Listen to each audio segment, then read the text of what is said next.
Hello বন্ধুরা, মোহনার দিকের আরও একটি নতুন ব্লগে তোমাদেরকে অনেক অনেক স্বাগত। আর আরেকটি ঝাড়গ্রামের ব্লগ তোমাদের সাথে শেয়ার করছি। দেখো, বৃষ্টি তো পড়েই চলেছে, বৃষ্টির তো একদম বিরাম নেই, সকাল থেকে সন্ধে অবধি পড়েই চলেছে। আর আমরা তো সকাল সকাল ঘুম থেকে উঠে পড়েছি, উঠে আমি সমস্ত পরিষ্কার পরিচ্ছন্ন করে নিয়ে তারপর স্নান করে নিয়েছি। সকালে স্নান করাটা আমার একটা অভ্যেস। এবারে কী বলো তো, সকালে না স্নান করলে ভীষণই একটা অস্বস্তি হয়। তো যাই হোক, তারপরে তো সকালের খাওয়া দাওয়া সেরে নিয়ে এই যে দেখো রান্না বসিয়ে দিয়েছি। এখানে এটা হচ্ছে মাছের ডিমের বড়া হচ্ছে, হ্যাঁ, আর আলু ভাজা করেছি। হ্যাঁ, মাছের ডিমের বড়াটা আজকে বানাচ্ছি। বেশ কদিন মাছ রান্না করলাম, এবার মাছের ডিমের বড়াটা আজকে বানিয়ে নিচ্ছি। আর এদিকে ডিম সেদ্ধ করে রেখেছি, ডিমের কারি বানাবো। আর ডাল, তারপরে সবজি, এগুলো কালকে ছিল গতকালের, তো সেগুলো গরম করে নিয়েছি। আর এদিকে দেখো ডিমের কারিটা বানানোর সময় এইভাবে তেলের মধ্যে হলুদ নুন সমস্ত আমি দিয়ে দিয়েছি, তারপর ডিমগুলো দিলাম, কারণ ডিমের গায়ে আমি আলাদা করে নুন হলুদ মাখাইনি। হ্যাঁ, তো এইভাবে ডিমের কারিটা রান্না করলে কিন্তু অসাধারণ হয়, কালারটাও যেরকম সুন্দর হয়। আর এমনিতে যে কোনো তরকারিতেই কী বলো তো, তেলের মধ্যে হলুদটা দিলে হলুদটা একটু ভাজা ভাজাও হয় আর কালারটাও খুব ভালো আসে। তো দেখো, এইভাবে আমি ডিমের কারিটা রান্না করছি। তোমাদের সাথে অবশ্যই ডিমের কারির রেসিপি শেয়ার করব, অসাধারণ টেস্টি এই রেসিপিটা হয়। তো যেহেতু আমাদের রিকসোনা ডিমটা ভীষণ পছন্দ করে, ও না জানো মাংসটা একদম পছন্দ করে না, মাছটা যদি বা খায় তবে ডিমটা ওর ভীষণ প্রিয়। তো ডিম দেখলেই তখন ভাত খায় আর কি, তা না হলেও কিছুতেই খাবে না। সেই জন্য নিরামিষের দিনগুলোতে ভীষণই অসুবিধা হয়। তো দেখো ডিমটা ভাজা হয়ে গেছে, এবারে ডিমটাকে একটা প্লেটের মধ্যে তুলে নিচ্ছি। তারপর ওই তেলের মধ্যেই পেঁয়াজ কুচি দিয়ে দিলাম, তারপর এখানে দেব গোটা জিরে ফোড়ন। পেঁয়াজটা একটু নেড়ে চেড়ে নিই, তারপরে এর মধ্যে গোটা জিরে ফোড়ন দেবো। গোটা জিরেটা দিলে কী বলো তো, রান্নার টেস্টটা বেশ ভালো হয়। এমনিতে জিরে বাটাটাও দেওয়া হবে, কিন্তু গোটা জিরের মধ্যে একটা আলাদা গোটা জিরে ভাজাটার মধ্যে একটা আলাদা টেস্ট আছে। আর এইভাবে বেশ সবার জন্য রান্না করছি, এটাতে বেশ আনন্দ আছে। আমি তো বলেছি রান্না করতে আমার খুব ভালো লাগে, রান্না করে খাওয়াতে আমার খুব ভালো লাগে। তো তারপরে দেখো পেঁয়াজটা একটু ভাজা ভাজা হয়ে গেছে, এবার দিয়ে দিলাম টমেটো কুচি, আর এখানে দিয়েছি জিরে আদা রসুন। হ্যাঁ, সমস্ত আমি একসাথে বেটে নিয়েছি। এইভাবে কী বলো তো, গোটা জিরেটাকে যদি বেটে নেওয়া হয় না, তাহলেও একটা আলাদা টেস্ট আসে রান্নাটার। বেশ একটা সেই আগেকার দিনে ঠিক যেরকম মা মাসিরা বানাতো সেরকম ধরনের রান্না। হ্যাঁ, এটা। আর তারপরে একটু দিয়ে দিলাম এই যে ধনের গুঁড়ো। আর জিরেটাকে কী বলো তো, আদা রসুনের সাথে একটু বেটে নিলে না বেশ একটা সেই আগে যেরকম শিলপাটায়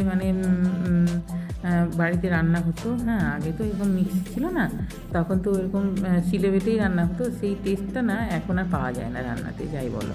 তো তারপর দেখো একটু কষানোর সময় আমি দিয়ে দিচ্ছি এখানে শাহি গরম মশলার গুঁড়োটা দিলে না রান্নার টেস্টটা খুব ভালো হয়। তো আমি খুব একটা পছন্দ করি না উগ্র গন্ধ, সেই জন্য আমি খুব একটা ইউজ করি না আমি। তবে এই ডিমের কারিটার মধ্যে অল্প একটু দিলাম, দিলে কী হবে, রান্নাটা খুব ভালো একটা টেস্ট আসে। তারপর দিয়ে দিলাম দেখো চিনি। হ্যাঁ, এটা তো অবশ্যই একটু চিনি তো অবশ্যই দিতে লাগবে টেস্টের ব্যালেন্সের জন্য। আর মশলাটাকে বেশ সময় করে কষাতে হবে, এটাও কিন্তু একটা রান্নার ব্যাপার। তো তারপর দেখো অল্প অল্প জল দিয়ে তো আমি কষিয়েই নিয়েছি। তারপর এখানে জল দিয়ে দিলাম। হ্যাঁ, কষানো হয়ে এসছে, এবারে জল দিয়ে তারপরে একটু ফুটিয়ে নেব। যেহেতু অনেকগুলি ডিম আছে সেই জন্য একটু জল বেশি দিলাম। আর তারপর এখানে দিয়ে দিলাম কাঁচা লঙ্কাটা একটু মাথাটা চিড়ে দিয়ে দিলে ভালো হয়, তবে আমি এখানে গোটা দিয়েছি। হ্যাঁ, যেহেতু আমাদের রিকসোনাও তো খাবে, সেই জন্য আর কি। তো তারপরে দেখো ঝোলটা ফুটে ওঠার পর ডিমগুলো দিয়ে দিয়েছি। আর এইভাবে ডিমের কারিটা বানালে অসাধারণ টেস্ট হয়। আর বাড়িতে ডিম পছন্দ করে না, আমাদের বাড়িতে সেরকম কেউ নেই, ডিমটা সকলেরই পছন্দ।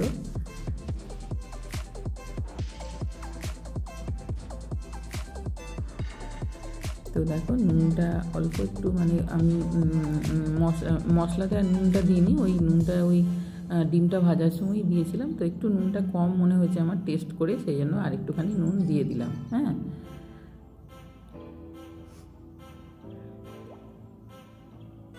তো তারপরে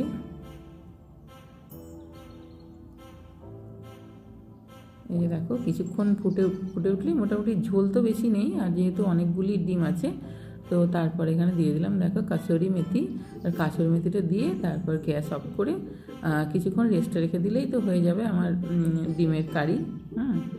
আর আজকে আর মাছ মাংস এসব রান্না করলাম না, আজকে ডিমটাই রান্না করলাম। কারণ কি বলো তো, আমাদের একটু রাত্রেবেলা মানে এক জায়গায় নিমন্ত্রণ আছে।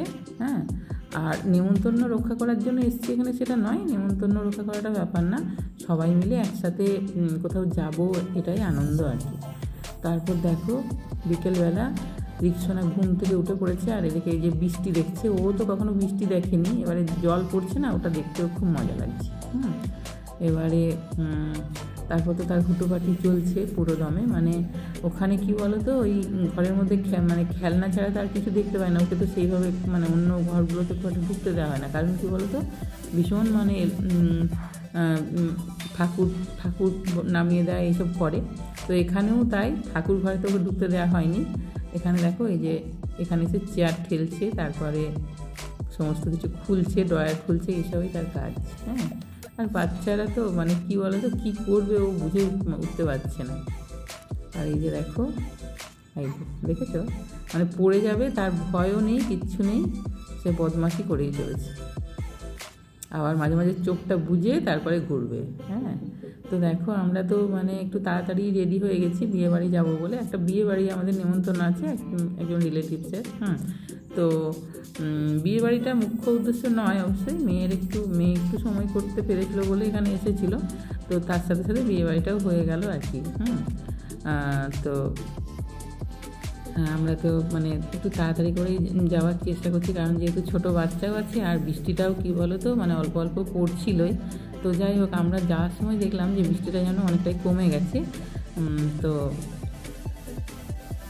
আর আমাদের রিক্সোনাকে নিয়ে, তা না হলে তো বুঝতেই পারছো বাচ্চা। হ্যাঁ, আর ও কি বলো তো মানে কোনো রকমের ড্রেস তো পরতেই চাইছে না, ওকে সেই টি শার্ট পরাতে হলো। আর এদিকে আমাদের এদিকে ওই শিউলিও রেডি হয়ে গেছে।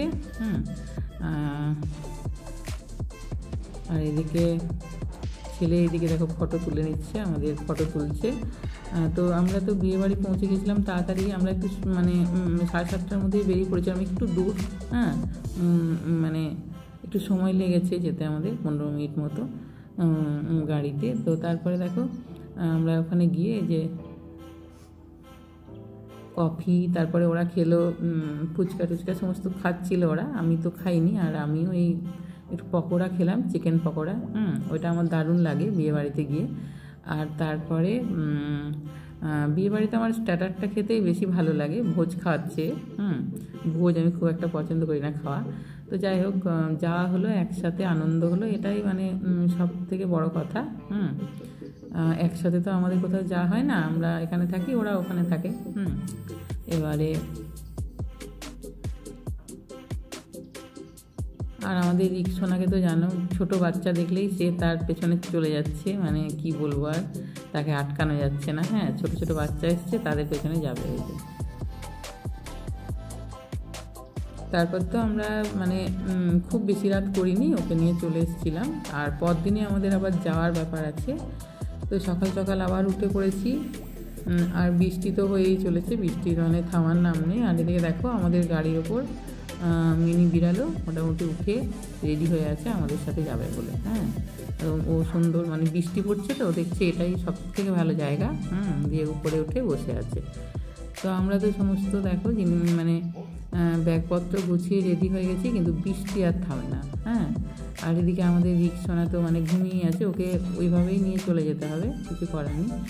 আর এই যে সবজিপাতি নিয়ে আমরা তো মানে ওই যে বললাম ভেরুয়াতে খুব ভালো সবজি পাওয়া যায়, যেরকম মানে ফ্রেশ সবজি পাওয়া যায় সেরকম দামটাও খুব কম। তো সেখান থেকেই মেয়ে সবজিগুলি নিয়ে চলে এসছে। মেদিনীপুর পৌঁছে গেছি আমরা তাড়াতাড়ি, মেয়ের অফিস আছে তো।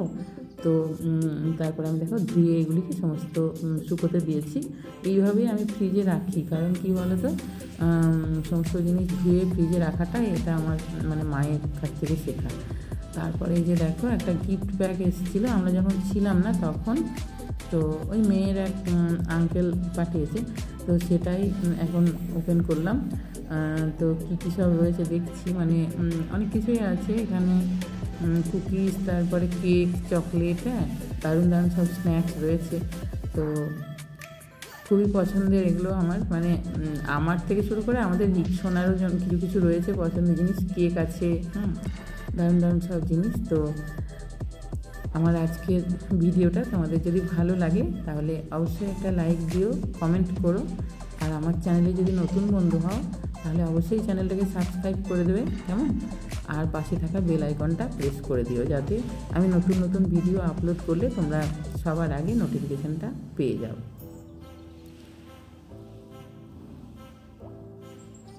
সবাই খুব ভালো থাকবে,